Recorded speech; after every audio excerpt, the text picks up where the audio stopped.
Hi vlog. Welcome to my guys. Welcome to my guys. Hi, magay ka. Zach, where are you?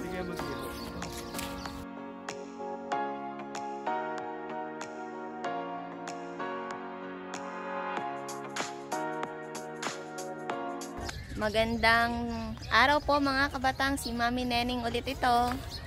Nandito kami today sa Mamzar Beach Park. Magpipiknik kami, pamilya lang, wala kaming ibang kasama today kasi may mga kanya-kanyang lakad. Ayan. Syempre kapag magpipiknik, kailangan mag-iihaw. Samahan niyo po kaming enjoy today. Hanggang 7 lang ang swimming, so mag-iihaw muna si Bebe. Tapos lipat kami ng beach mamaya. Ayan, kung nakikita nyo, marami ding mga pamilya ang nag-pipiknik ngayon kasi second day ng Eid holiday. 3 araw walang pasok, tapos may 2 days weekend pa. Kaya, yan, nagpipiknik-piknik ang mga tao sa Mamzar. Ang maganda dito, maraming puno. So, kahit na mainit, carry lang, may medyo hangin pa. Tapos, malapit sa beach, mayroon pang mga playground. Ayun. So, maraming activities ang pwedeng gawin ng mga bata. Nung inilabas namin sila kasi napapraning na sila sa bahay, kinakausap na yung mga pader. Kawawa naman yung mga anak namin. Ayan. Kaya ang magulang napapraning din sa kanila. So, lumabas kami. Nag-uumpisa na si Bebe na mag-ihaw. So, sinasamantala namin na pag nagpipiknik kami, talagang isa sa dahilan kung ba't gusto namin magpiknik para lang kumain ng inihaw na baboy, inihaw na isda, chance na namin, sabi namin. Kaya yan. Yan, nakikita nyo yung lugar. Ano siya? Ang maganda kasi dito, since nasa ilalim ng puno, tapos meron pang bubong, may upuan na hindi ka na masyadong maraming dadalhin. Tapos meron lugar na pag iihawan na talaga. Yan. So, nilagay nila talaga yan dito para yung mga tao. Kasi marami nga talagang nagpipiknik dito. So, may entrance fee na 30 dirhams per sasakyan. Pero kapag per tao, Bebe, how much? 5 dirhams pagka wala. Halimbawa, pupunta kayo dito, nag-taxi lang. 5 dirhams siya per tao. Pero kapag isang sasakyan kayo, 30 dirhams ang bayad. Kahit na 10 kayo sa sasakyan, 30 dirhams lang yun. Yun. So, magdadala kayo ng NOL card. NOL card kasi ang isa-swipe eh. Pero kung halimbawa, NOL card nyo, walang laman, okay lang. Basta may pambili kayo, bibigay yung NOL card, lalagyan nila ng load yung NOL card nyo ng 30 dirhams. Ayan. So, ito na yung pinaka-masarap na parte. Ang pag-iihaw ng babsi. Ang bilis mag-ihaw ng hotdog eh. Ilang peraso lang kasi pang kids lang. Minyam, minyam, minyam. So, ayan. Tapos na kami mag-ihaw.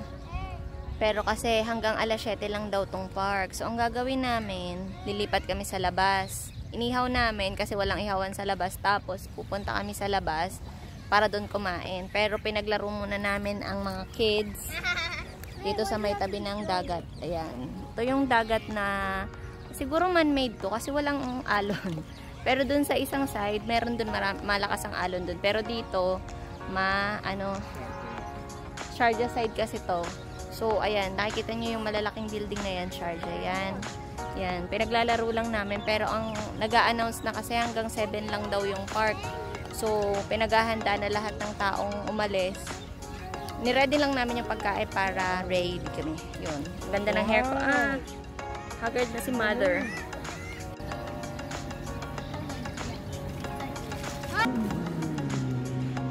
May I have your attention, please?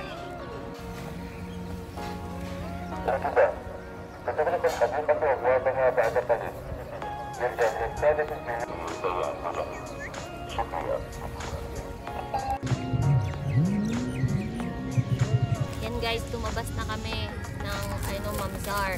Part pa rin siya ng Mamzar, pero ito kasi yung walang bayad dito. Eh, dagat rin naman. Pinapalabas na hanggang alas 7 lang. Yan, dito na namin kakainin yung mga inihaw ni Bebe. Kain tayo guys. medyo mas malamig na ng konti kasi gabi na eh, alas 7 na. So, hindi na kami masyadong haggardness din eh.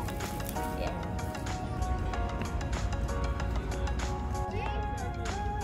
Ayun guys, busog na.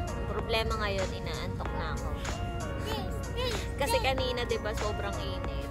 Mainit. Tapos ngayon, umaway yung pakiramdam. Nabusog, tapos inantok na. Ayun. So, yun. Nakikita nyo yung likod namin.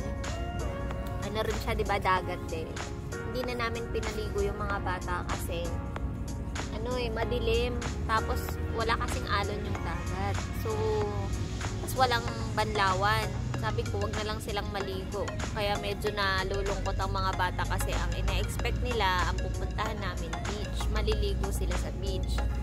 Eh, di ba nga, late kasi kami pumunta dahil mainit naman kanina. Ngayon, hindi naman namin alam na hanggang 7 lang pala yung Mamzar.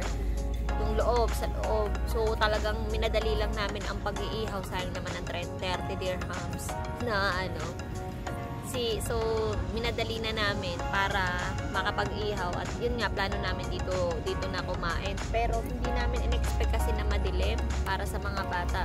So, hindi na namin sila pinaligo. Ito, nagtatakbuhan lang sila. Inaaliw na lang nila yung sarili nila. Nalungkot naman sila ng konti kasi nga hindi sila nakapag-swimming. So, try namin ulit sa susunod. Try namin sa ibang beach naman.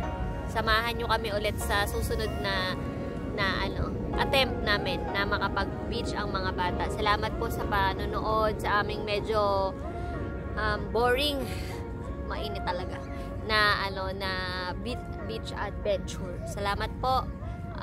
Keep safe and please like and subscribe. Mami Neneng po ulit. Salamat.